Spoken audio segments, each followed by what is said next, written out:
What's up, everybody? It's your favorite electrician, Doug here. Good morning. It's Friday morning. Hopefully you got a full day ahead of you filled with great projects that are going to make you that much better at what you do. I wanted to come to you today and share a little story about the Marine Corps that will help illustrate a video that I posted the other day talking about inherent worth and recognizing your worth.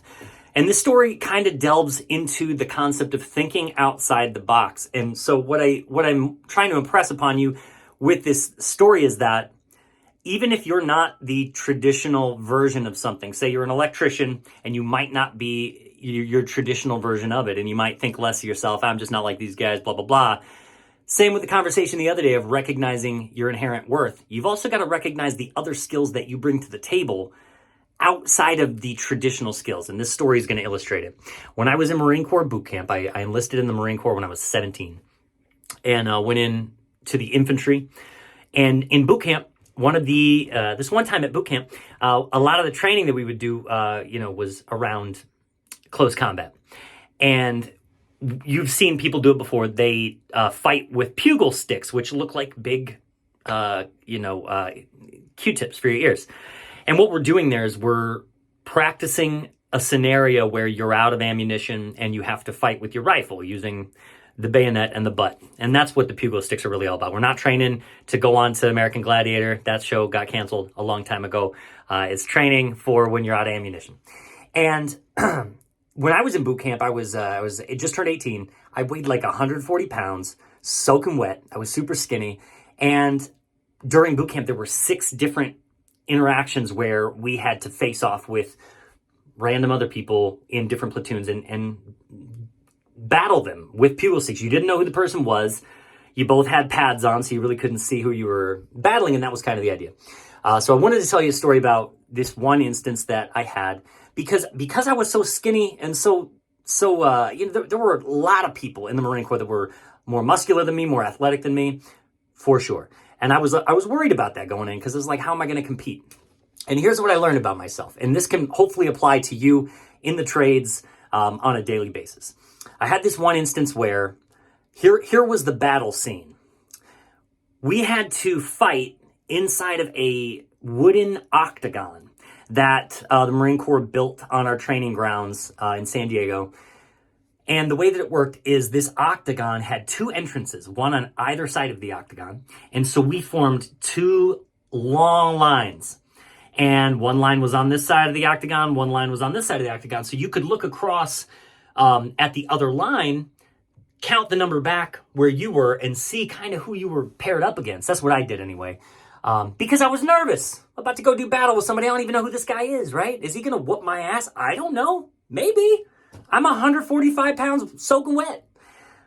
So I started to think to myself, I look across at this guy, and yeah, he's bigger than me. He's probably like 4 inches taller, and he's more built. And so I think to myself, well, what do I have that he doesn't? What can I do that I might be better at him than or at? And I had just finished my high school senior year track season right before boot camp. And I ran the 400, and I was pretty good at it. So I knew I was fast, and I figured, looking at the guy, it's probably a safe bet that I'm probably quicker than him. So I bet I can get into that octagon before he gets in the octagon, and maybe I can surprise him. And that was my whole train of thought. And the reason I came up with that was just out of genuine fear. Just like I'm either going to go in and I'm going to be just like him, and I'm going to try to meet him at his level and fight him. And who knows? Maybe he'll beat me. Maybe I'll beat him. But I'm such a competitive person that I just was like, what can I do? What do I have that he might not have? You know, when you're thinking about going in and fighting in an octagon, you're not thinking, maybe I can run in there fast, right? Everybody else was kind of trotting in, and they'd meet in the middle and they'd fight, and you could hear the drill instructors screaming and like reacting to the fights and whatever. But nobody was hauling ass into there. So I thought to myself, that's what I'm going to do.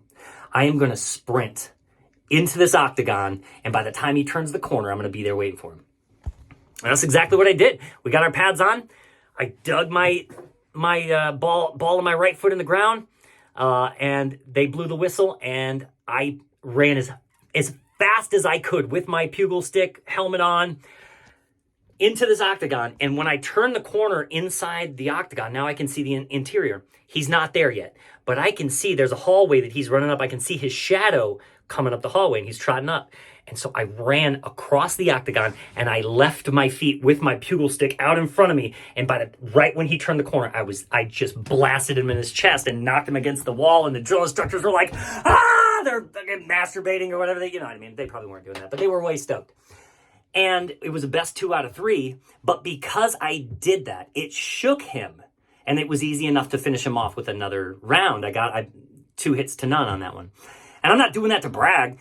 I just want to put it out there that if you feel like you aren't at the same level as the person that you're working with, or somebody, maybe you're a competitive person, you want to get better at what you're doing, but you just don't have those skills yet, think about the things you do have. What things are you good at, you know? And they might be outside the normal scope of the hard skills that you think you need to be learning to be good at this. Like, for example, troubleshooting an electrical circuit that's not working. That's going to come with time. You can work with somebody and understand how to read the circuit using theory, working backwards, looking at every variable to solve the problem. You'll get there.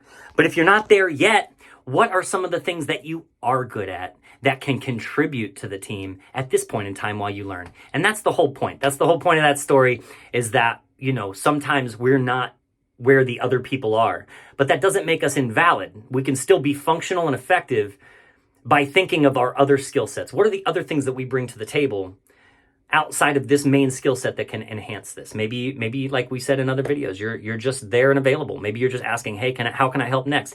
Maybe you're like, hey, I got your, whatever you need me to get, let me go get it. How can I make your job easier? Whatever that may be. And that's it. Just a little bit of motivation, a little fun story for you guys about how to overcome obstacles that might be bigger than you, and how to just try to use your mind in situations where people are using their bodies and you feel like you can't keep up. That's it, man. Hope you guys have a great Friday. Peace!